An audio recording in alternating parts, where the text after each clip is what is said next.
Do you want to play an Elvis tune and also have a funky, fresh, and brand new 6/8 groove to play? I thought so. Let's play it. Okay, this may not be funky and fresh to you if you're a more advanced player, but if you're a newbie, this is a really useful one to know. The section of Suspicious Minds I'm talking about isn't most of the song. We're caught in a trap. Something like that.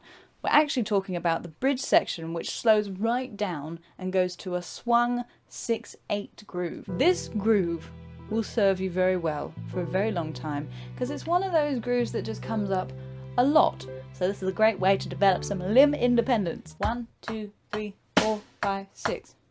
We're in 6/8, so we're counting 6. 1, 2, 3, 4, 5, 6. On 4, we've got a snare drum. 1, 2, 3, 4, 5, 6. Bass drum first on 1. 1, 2, 3, 4, 5, 6. 2, 3, 4, 5, 6.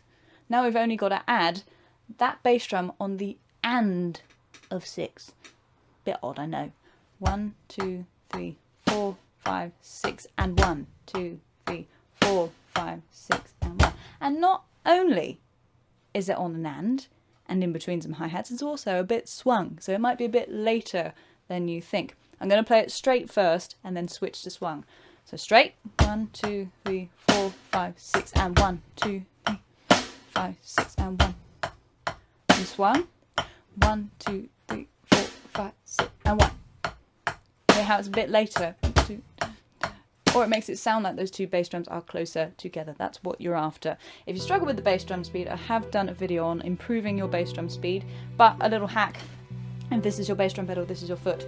Put your foot on top. You may be playing with your heel down.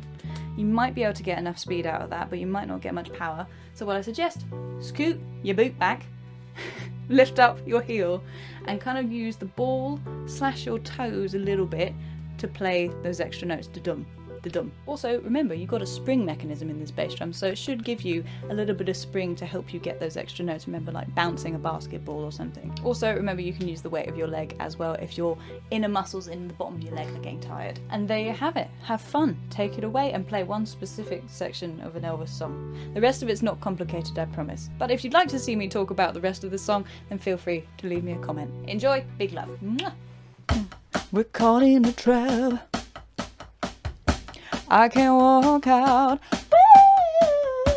'cause I love you too much, baby.